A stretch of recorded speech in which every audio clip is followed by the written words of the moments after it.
All right, good morning, everyone. I apologize for the delay this morning. I was stuck on a phone call I just couldn't get off of. I apologize. I know you all work on deadline, and so it is not my habit to keep you waiting 15 minutes. So I apologize, but I will try to be as brief as I can, which is a challenge for me, on this week's updates. Have a number of different updates on a number of different topics. Before we begin, though, I want to give thanks to our American Sign Language volunteers, Desiree and David, who help make these news conferences available to those who have a difficult time hearing. As always, let me sort of try to run through the issues we want to talk about today, and then at the end, we'll take questions. You could use the raise hand icon on this platform, or in some other way, try to get a hold of Ignacio or someone like that to let us know that you have a question. So with those ground rules, and in no particular order, let me jump into some topics. First, on the budget. Not a lot to update this morning on the budget, but I do want to provide maybe a little bit of new information. Last week, I mentioned that Senate Bill 310 had passed the State Senate. This Senate Bill 310 would apportion CARES 3.0 money to cities whose population was below 500,000. And as you might all recall, under CARES 3.0, Toledo was initially left out because our population is not large enough. So Senate Bill 310 would essentially apportion the $1.2 billion given directly to the state to cities like Toledo. We talked about this last week. It did pass the Senate last week. It is being debated in the House this week. Again, we have every hope and expectation that it will pass very soon. The governor will sign it, and we would anticipate receiving this aid, probably first week of June or so.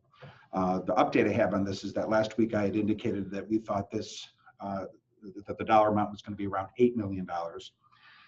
Turns out, tweaking the formula a little bit as the bill has gone through the legislative process, now that number is going to be 10 million, just over $10 million.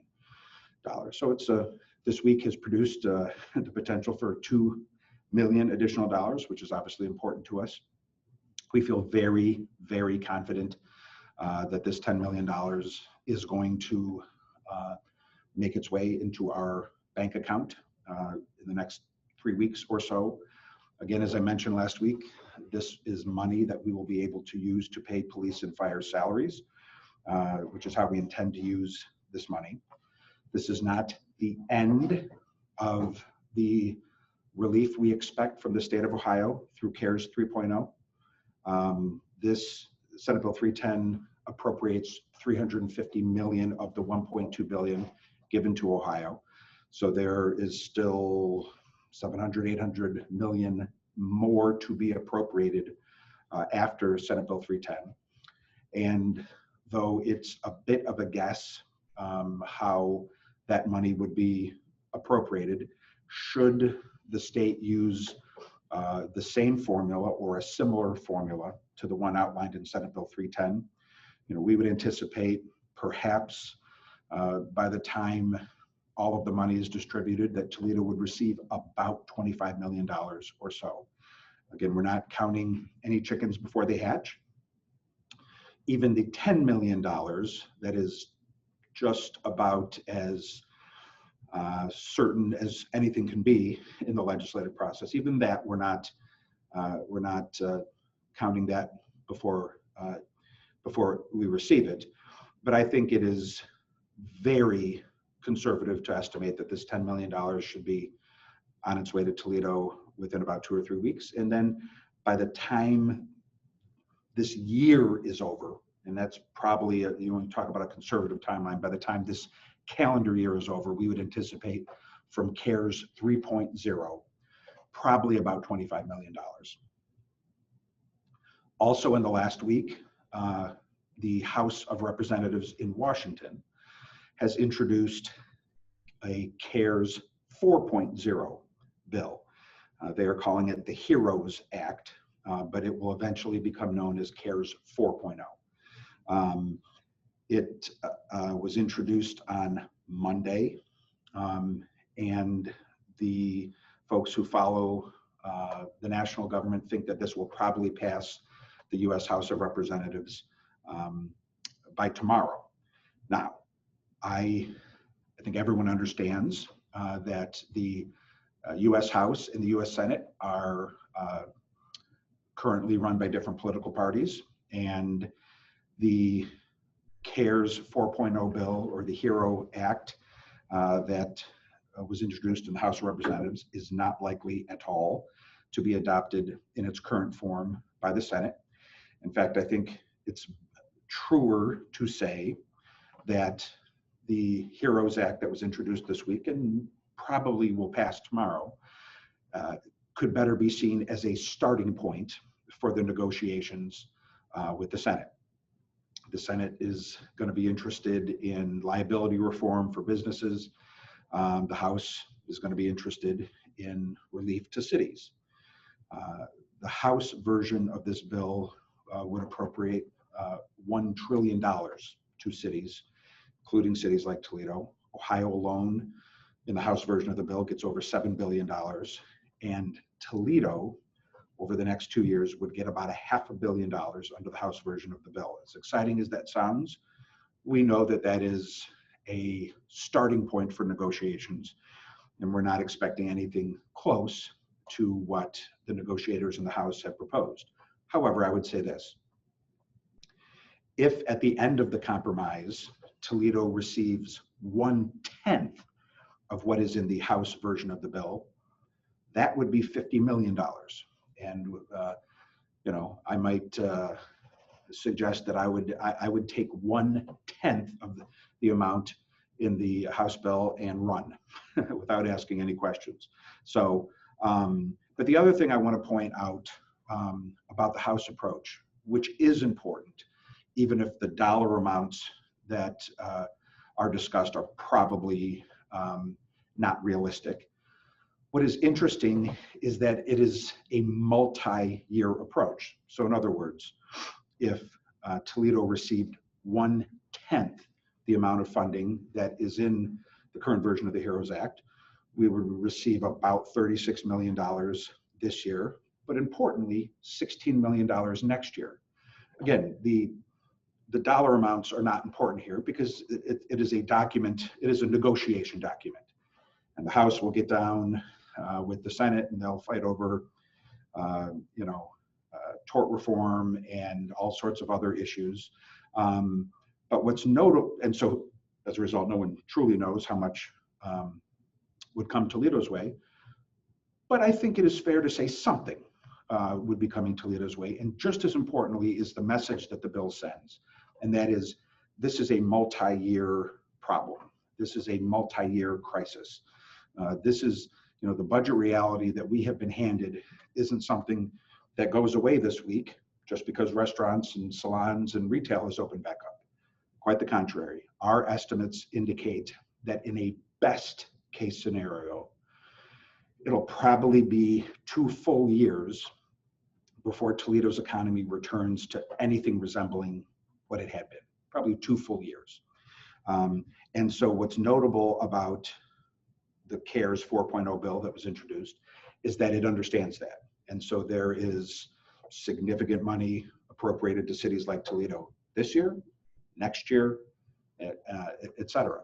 I think that's, if only for establishing the expectation and the narrative that this is a long multi-year recovery, I think it's important. So wanted to highlight that. Again, I'm under no delusion that we're going to be receiving the amount of money that the HEROES Act contemplates for Toledo. But again, when the compromising with the Senate is over and when they pass a bill, and we think it'll be probably mid-June when this CARES 4.0 is passed, if we get 1/10 of what is in the HEROES Act, we will be very happy. And it is important to remember that this is a multi-year event. And I think if nothing else is retained from the House's CARES.0 bill, I think the lesson of that bill is that there is a emerging recognition that this problem is not going to go away anytime soon. So I wanted to provide that update on the budget. I want to provide an update on a program that we announced last week. After the weekly update, we had a news conference with members of City Council in the afternoon where we announced our micro enterprise loan program, or as we call it, the EMRG program. It is intended to help our smallest businesses, those with 5 employees and fewer, emerge from the situation that we're all facing right now. The update is this: there is an incredible demand for this program. This is a $1 million grant program that the City of Toledo is offering its smallest businesses. The window, we are now within the window where we're accepting applications. It was a 2-week window. The deadline is a week from this Sunday. 1 week from Sunday, the window closes, and businesses won't be able to submit applications after that. But what is notable is that on day one, on the very first day that the window was open, we completed 88 applications, and we're processing 375 additional applications. I think that speaks to the need, unfortunately, that exists in our community, and it speaks to the good that we think we can accomplish here. Again, the plan is to award $5,000 grants, or up to $5,000 grants, to 200 businesses. That's $1 million. It's not going to solve all of our problems, but it is a step in the right direction. So that's an update I wanted to make sure that we're clear about. I want to talk briefly about the census. I have to say I received an eye-opening and disturbing phone call this week from Wilbur Ross. Wilbur Ross is the Secretary of Commerce. When my staff told me that I'd gotten a call from Wilbur Ross and he wanted to speak with me, I assumed that something had been lost in translation and that perhaps one of his staffers wanted to talk with me, or at best, perhaps Secretary Ross would be on the phone, but this would be a conference call with 50 different mayors, and there would be sort of general statements. I never imagined that the Secretary of Commerce himself, someone who's in the President's cabinet, in the line of succession to the presidency, wanted to talk to me. But sure enough, when the time for the call arrived, it was just the two of us. And it was a stern message that Toledo is not doing a good job filling out the census. And we should take this as a wake-up call that we need to do better. I probably skipped over an important step here. The census is operated within the Commerce Department. So the Secretary of Commerce would be the person at the absolute highest part of the food chain that oversees the census. And even though this is something that we've been working on for years, plural, years, our numbers just aren't where they need to be. Now, the first response might be, well, you can't blame people for not turning in the census. This is a strange time. This is an incredible time. We are now at, quite literally, Great Depression levels of unemployment. People are being laid off. People are worried about their economic future. The last thing in the world they want to worry about is the census, filling out a census form. I get it. I get that. What bothers me, though, is where we rank vis-a-vis our peers. In other words, everything I just said about the environment here in Toledo also exists in all the other cities of Ohio and all the other cities of the country, and yet Toledo is behind most other cities. In the state of Ohio, about 62% of census forms have been turned in. That's the statewide average, which actually is above the national average of 59%. Toledo, however, is at 52%. So it might not seem much lower. Columbus, Ohio, I think is at 57 or 58%, but it's lower, and there's not an excuse for it. You know, they're suffering from, you know, the effects of COVID-19 in Columbus too, and in every other city of this country. We just need to do better. This determines the amount of funding that we will get for the next 10 years. The census is something that comes around once a decade. It is literally called for in the US Constitution. This is about as important as it gets.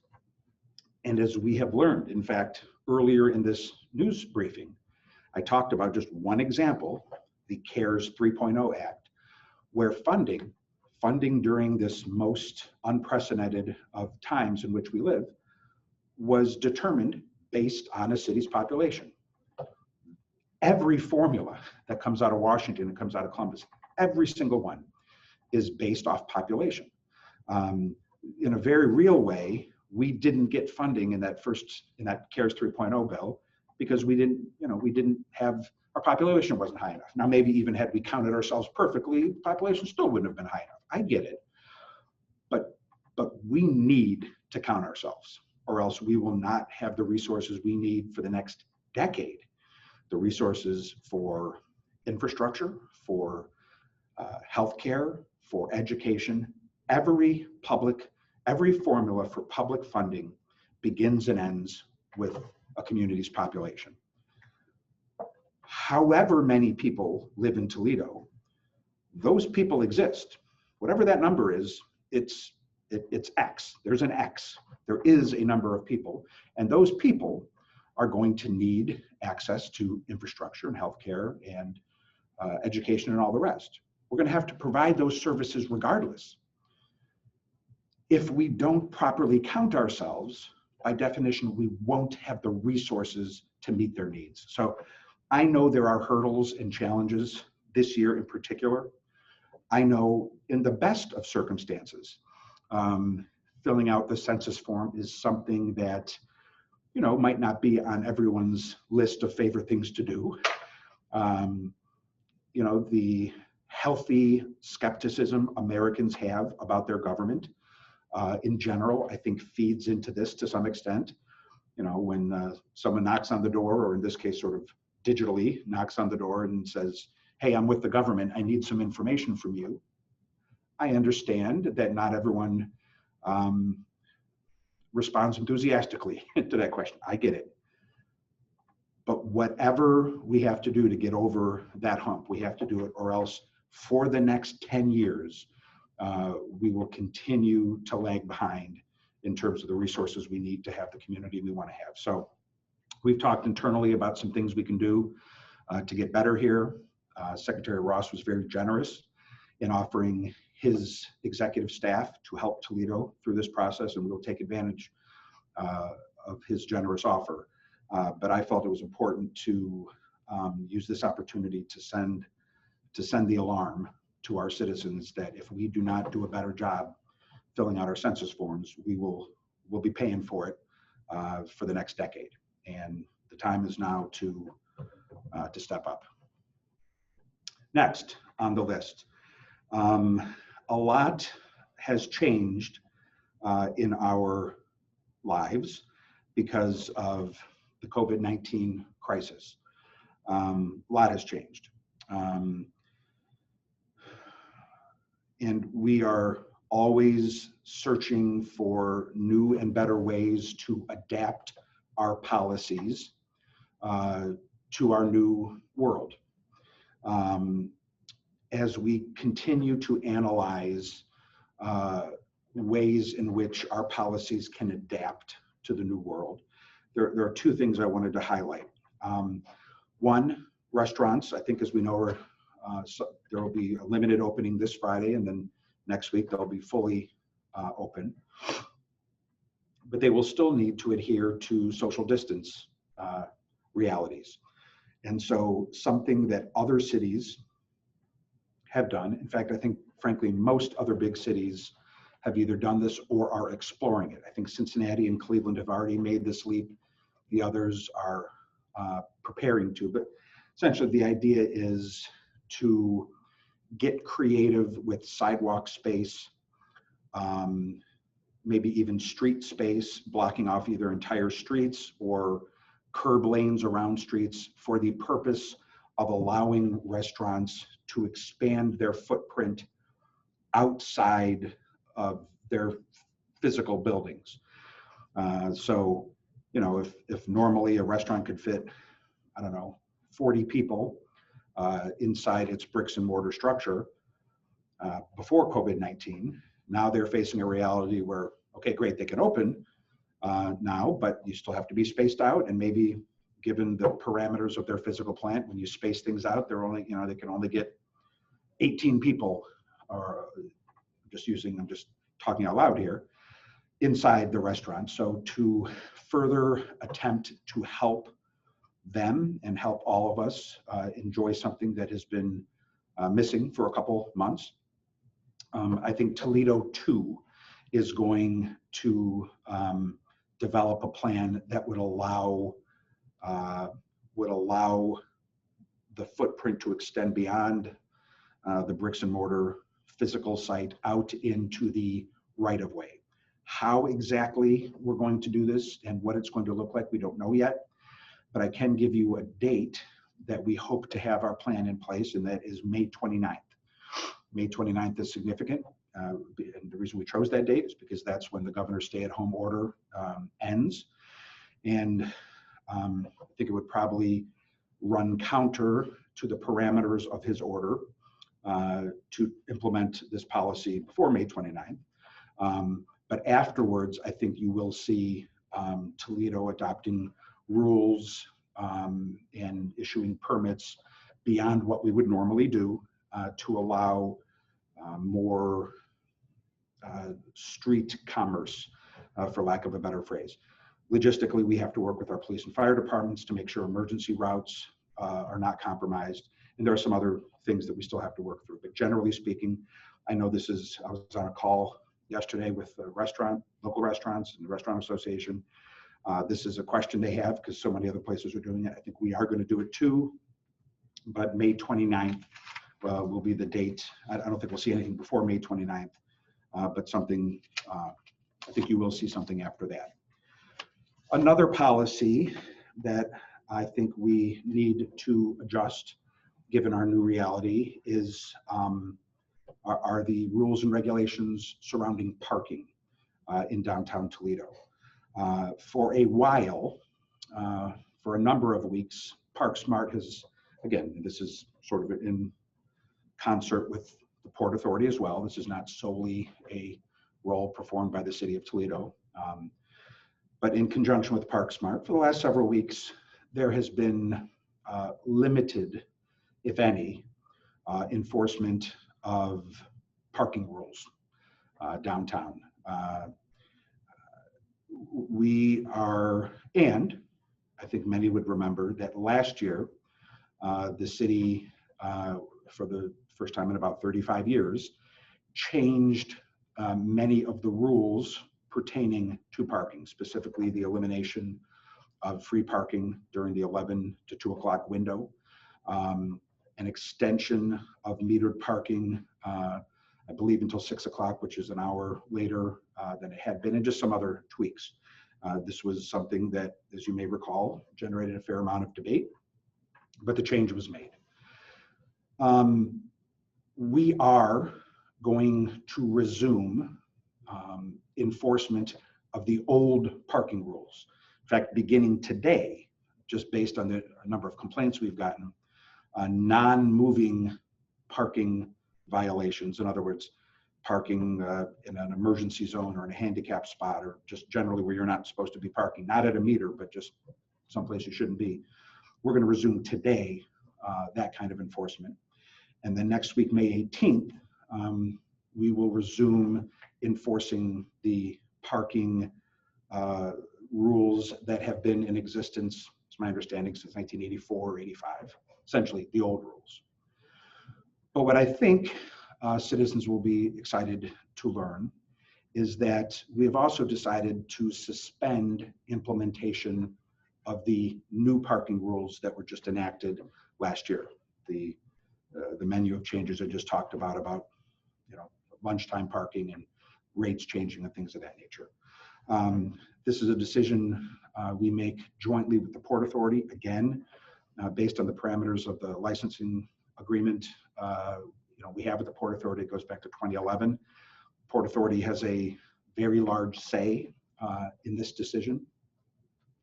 But I talked to Thomas Winston at some length about this, and we've been talking for a while, and I think we both agree, both organizations agree, the city and the port, that now is just not the right time to implement the new parking rates, the new hours, the new structure. It's just not the time right now. So we're going to suspend implementation of those new rules and hours and rates for the foreseeable future, for the time being. There's really not a specific date yet in mind. That's something that the port and the city will work through. We'll come to a date that makes sense. I don't have that date right now. I don't know when we'll have the date, but we will make that decision together and certainly let the media know what our intentions are. But it is simply the case that now is not the time to implement some of those new rules. I think the fairest thing to say is that the reason those changes were made last year was to model our downtown after other successful downtowns elsewhere in the country. And we are really just trying to model the things that are happening in our downtown to successful downtowns in Ohio and around the country. And that's why we made those changes, and that's why those changes are important and will eventually happen. But right now, the focus of too many people, too many businesses, too many citizens, too many organizations is really just on survival. It's really just on trying to get through the next day, the next week.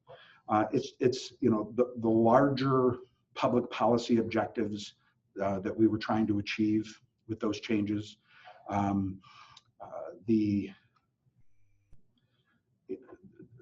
structure that we were trying to implement is just less of a priority now, I would say, than it was before the world collapsed and before the economic insecurity became the norm. So it's not going to last forever. We will get through this, and there will be a time where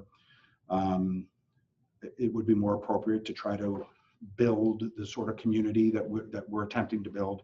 But at least on this one issue, the time just didn't seem right. So we're going to sort of suspend enforcement on that for the foreseeable future and work with the Port Authority to find the right time to implement the changes that were passed legislatively last year.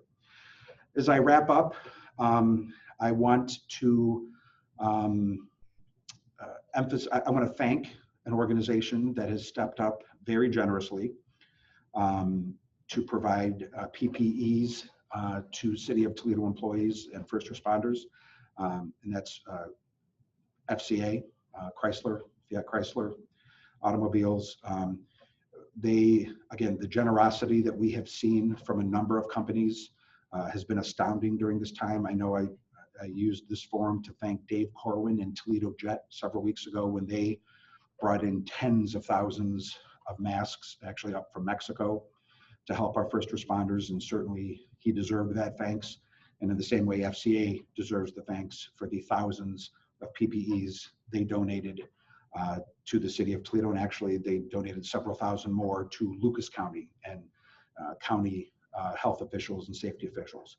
And there's obviously an awful lot of bad news in our lives these days.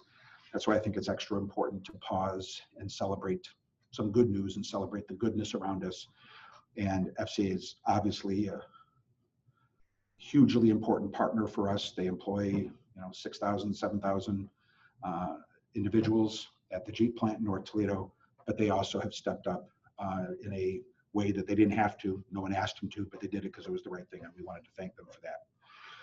I, as I think everyone on this call knows, because I believe all the media was there, was tested for COVID-19 on Tuesday. I wasn't showing any symptoms, don't have any symptoms, but I was tested for it to try to model good behavior. We're trying to encourage people to get tested. We're never going to get out of this. We're never going to get out of the reality we face right now unless we follow the science and understand that there are still going to be restrictions on the way we act.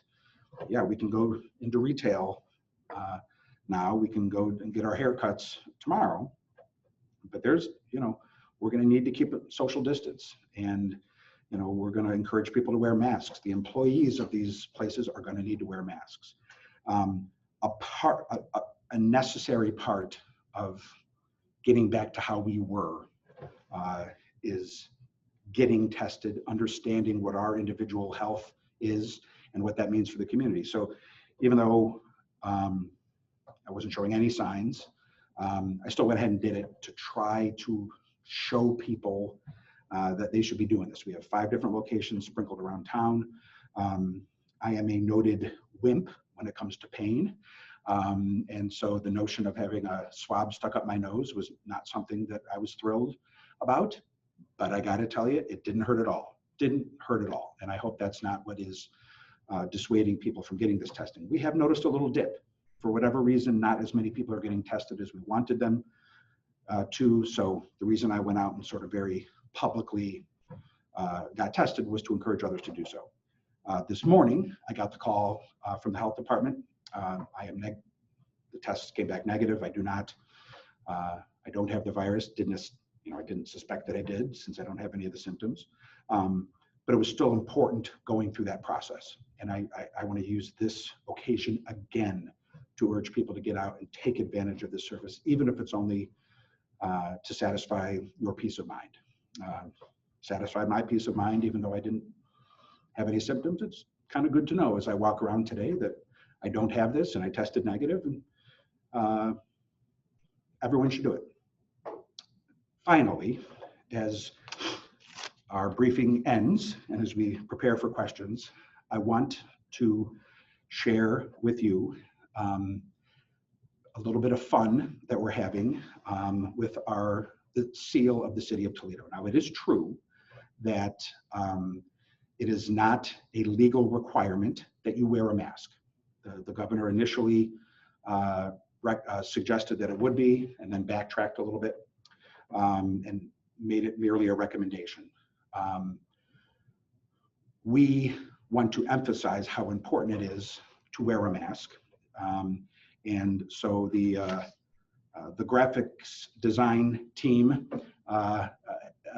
clearly had some fun in the lab in the last day or so. And even though we sort of released this new logo, this new icon on social media yesterday, not everyone sees that. And so we wanted to use this forum to show the playful logo that we're going to use for the time being to encourage people to wear a mask. And so if this news conference is going the way I think it was supposed to, soon, in fact, right now, is it on there right now? It was. Anyhow, it should have flashed on the screen, and so you can see that we are leaving no stone unturned in our desire to encourage people to wear masks. With that, I'd like to open it up to questions on these or any other topic that may be of interest. Here, the first question comes from Sarah Elms of the Blade. Sarah? Hi, Mayor. Can you hear me? Yes. All right.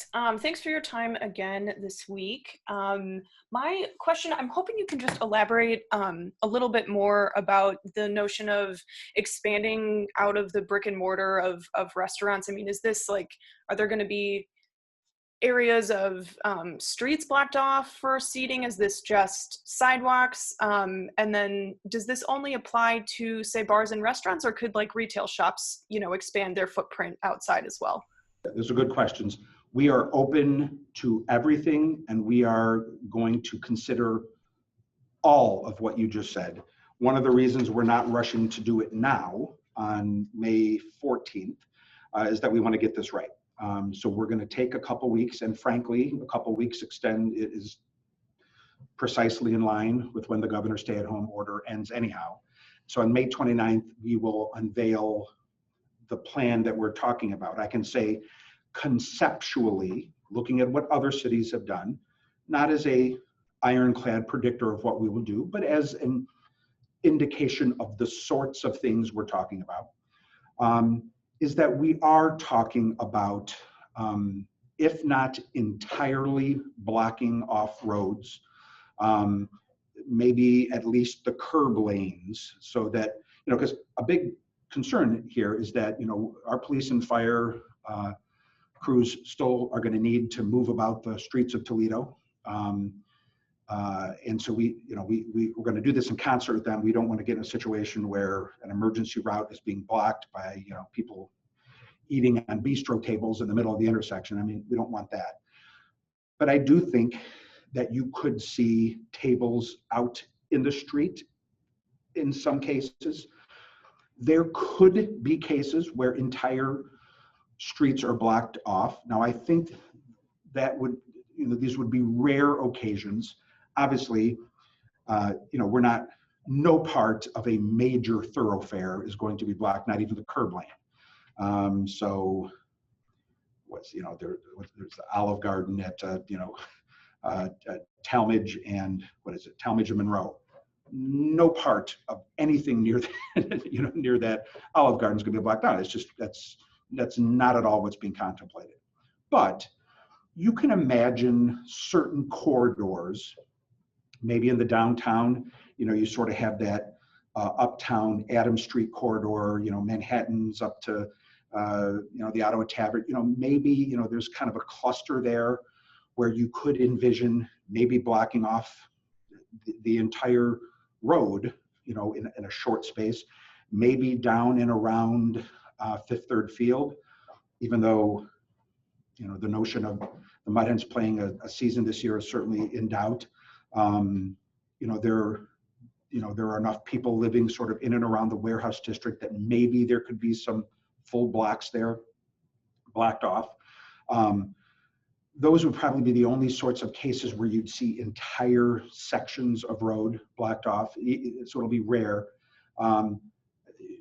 No major thoroughfare, nothing even close to resembling a major thoroughfare will something like this be able to happen. But if there are opportunities to get creative in spots, we'd like to be able to do it. Here's what we don't want to do. In Cincinnati, who was the first to do this, kind of had a blow up in their face a little bit. What we don't want to do is to sort of give the inadvertent signal that it's okay to have a block party, and so you block off, a little section of Huron down by, the Grumpy's, or, wherever, somewhere down, Huron and Washington. You block it off, all of a sudden it starts to feel like a block party, and the next thing you know, you have folks out, shoulder to shoulder, like it's, Lollapalooza, or, we don't want that either. And actually, while Cincinnati has been used as an example as the first to do this, pictures are just starting to circulate from a couple days ago where some looked like college-age kids kind of took advantage of the blocked off streets and turned it into exactly what we're trying to avoid. And that was a shoulder-to-shoulder party type of atmosphere. So we don't want that. And but we do want to try to help businesses every way we can. I think while the idea here is to help restaurants, primarily restaurants, find a way to expand their footprint so they can open and still maintain social distancing. Conceptually, I am not personally averse to trying to help conventional retail businesses do this. I'm open-minded to that. I guess what I'm trying to say is I think we are going to do something in this area. Don't know quite what it is yet. We have a couple weeks to figure it out. When the stay-at-home order expires, I think we'll have a plan. that could apply to more than just restaurants, although right now I think the restaurants kind of began this conversation, and it's fair to say I think they are the primary advocates for something like this. But if we can do it for others too, okay, we're open to that. But we got to make sure we're not inadvertently promoting a party-like atmosphere. Like we don't want this to turn into some sort of a delayed, oh, we missed St. Patrick's Day, we'll just do it now. We got this opportunity here to have a block party. Don't want that. And we certainly don't want our emergency crews to be impeded as they need to get where they want to get. So we're open-minded. Times like this call for creativity, and I think we're going to build a plan. But for now, it's just conceptual. But obviously, we'll let you. The reason we announce it now is to let you know this is coming, and we're looking for ideas to try to build a plan that works. Mayor, next question is from Sean Haggerty at Channel 13. Sean.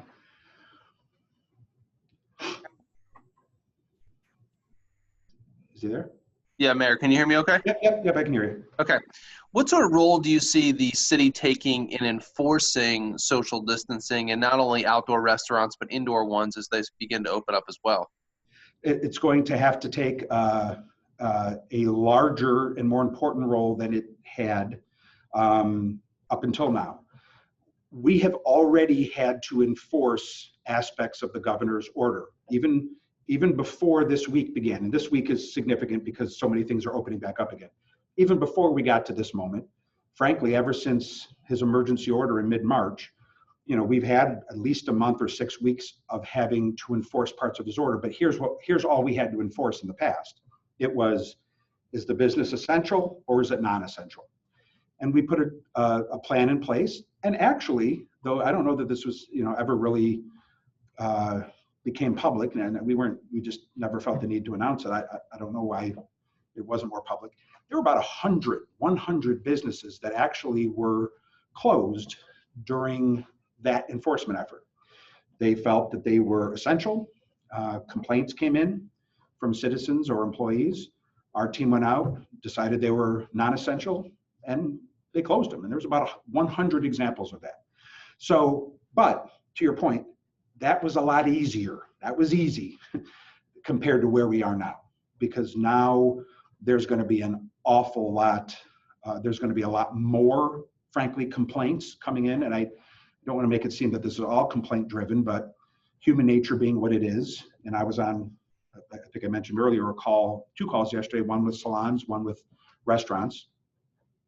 And I said, said to them, you should be aware that there are going to be people calling, that people are going to be watching you, and your customers, and maybe even your employees, are going to be calling and reporting you to the authorities if you're not following the rules.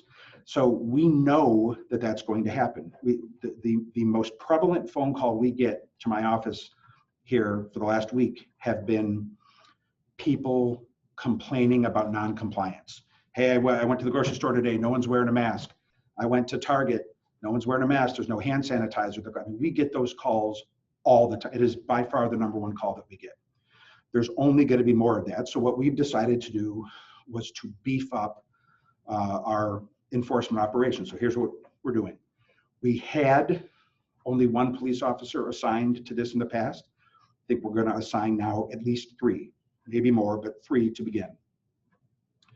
We are going to supplement that effort with City of Toledo employees who a couple months ago were doing any one of a number of different tasks. They were working in the Parks Department. They were doing goodness knows what. Some of them are going to be redeployed to this enforcement team. And then finally, the Health Department is going to contribute some of their staff. So what I'm painting the picture here is of a much larger, robust team to enforce the governor's orders, because we anticipate a heck of a lot more complaints, to be honest. What they will do is 2 things. One, they will respond to complaints. And I suspect that we'll get a lot of them. Individuals who believe that the restaurant they're eating at or the store they're shopping in that is not following the governor's orders would call 419-213-4161. They would hit option number 4, and they can leave their complaint there. When our team receives that complaint, they will go out and investigate it.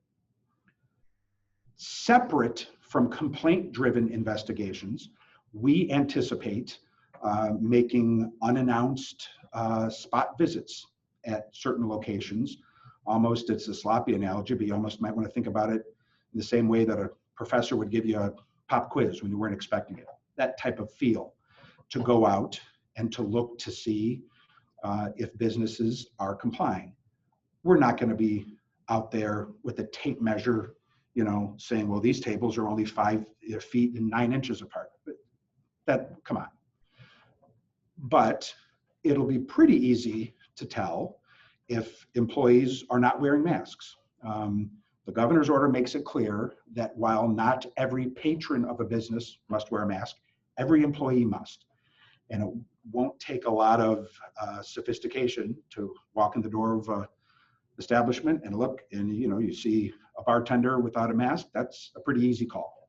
And the rules are so clear and easy to follow that while it is a daunting task, because there are 3,000, I don't know if folks know this, there are 3,000 bars and restaurants in Lucas County. That's a daunting task in terms of enforcing this. Those rules are pretty clear, and they can be pretty easily ascertained whether they're being followed or not. We don't want to close anyone down, and we hope we don't. But this is serious stuff. And if our team goes out there because of a complaint or just as part of a random visit and see the rules being violated, then we'll close them down. It's just how it is. There won't be a warning. There won't be a letter. There won't be a, hey, we'll come back tomorrow and you have better fix this by now. No, it's, we'll take action right then and there. Everyone wants the world to go back to how it was, but we will never get back there if we don't follow the restrictions that are still in place. I know there is a robust debate about opening the economy, the speed with which it should be opened, how it should be opened, the whole freedom versus public health debate that's playing itself out at various state capitals around the country. I get it. But yet overwhelmingly, 2/3 of Americans, and there was some local research I came across yesterday, 2/3 of Toledoans are not prepared to patronize any business if they don't feel safe and if they don't feel that social distancing is being practiced, if they don't feel that there's enough hand sanitizer, that there's enough masks being worn. So it's not an example of government overreach. Businesses who want to welcome back their customers are going to need to do these things, or if poll after Gallup poll is correct, they won't be getting the business because 2/3 of every Americans right now won't go to a restaurant unless they see evidence of social distancing, masks, hand sanitizer, gloves, things like that. So that's what we're going to do. We're devoting an awful lot of resources to it, but we understand, this enforcement's a heck of a lot harder than what we had to do over the first 6 weeks. Okay, Mayor, just as a quick follow-up, logistically, will the city be shutting down a restaurant if it finds those problems, or the health department, state? How does that logistically work? Health department. It will be the health department doing it legally. The health department has the legal authority to do it. Essentially, I think you can look at the city's role as assisting the health department in its operations. So our employees, be they police officers or reassigned employees of other departments, fundamentally, they will play the role of assisting the health department, because at the end of the day, it is the health department that has the legal authority to make these decisions. We're sort of lending them labor, lending the health department staff and labor to do this work. Thank you. Yep. The next question comes from Amy of Channel 11. Amy? Hi, Mayor. I know you said this is kind of still early on, but I'm wondering what the conversations with TPD and the Toledo Fire Department have been about this closing down streets and whatnot. Yeah, well, we have had those conversations with them, and they are concerned about they want to have access to roads and businesses. That's what they want to do. So they have concerns. I have concerns. The safety director has concerns. But at the same, and we're not going to make any decision that threatens the safety of citizens or that is incompatible with the desires or mission of the police and fire department. We're not going to do a single thing that Chief Byrd and Chief Krull don't support. Not one decision will we make that they are opposed to. And so while they, I know, are concerned about the logistics of access in some cases, we will build a plan with them to make sure that we can achieve all of our goals, the goals of police and fire access and safety, but the goals of trying to help some of these businesses get through a very tough time. It's not an either or, we can do both.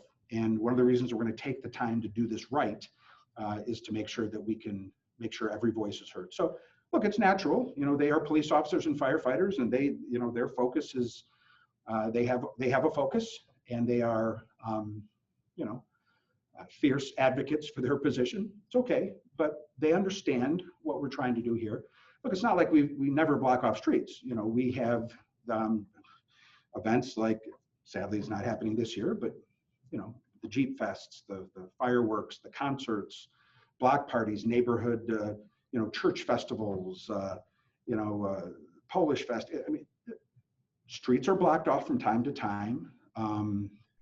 Different changes with regard to public right-of-way occurs from time to time.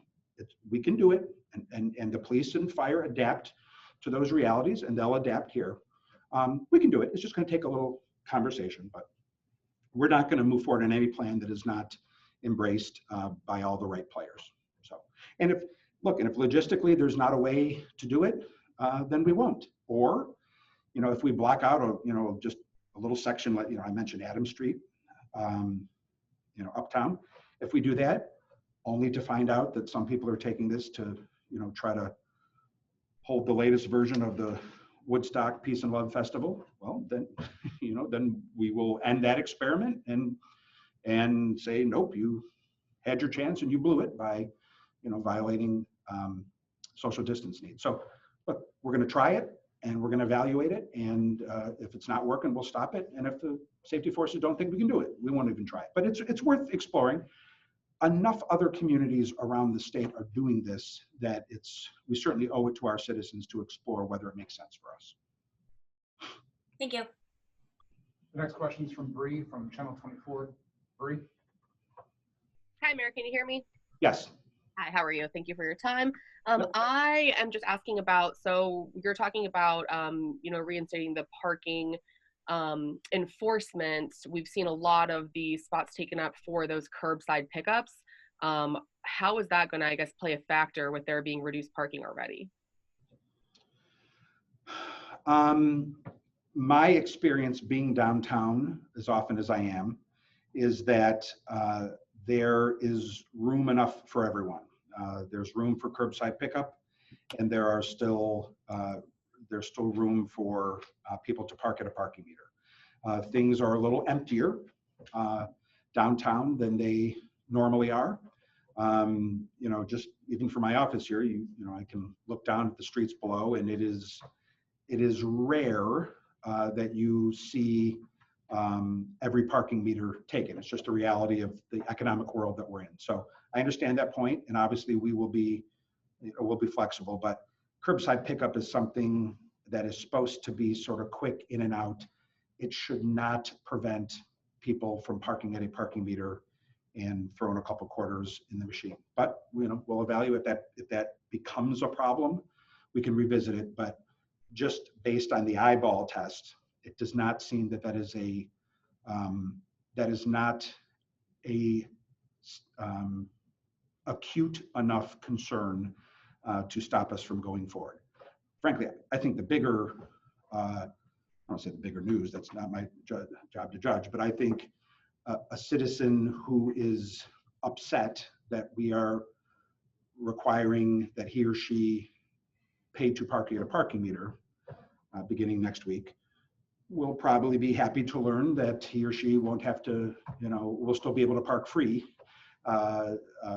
lunchtime from 11 to 2. So, there's trade-offs and everything, but I think on the subject of parking, my gut tells me that the average citizen, the average restaurant, the average business owner downtown will take today's news as much more good than bad.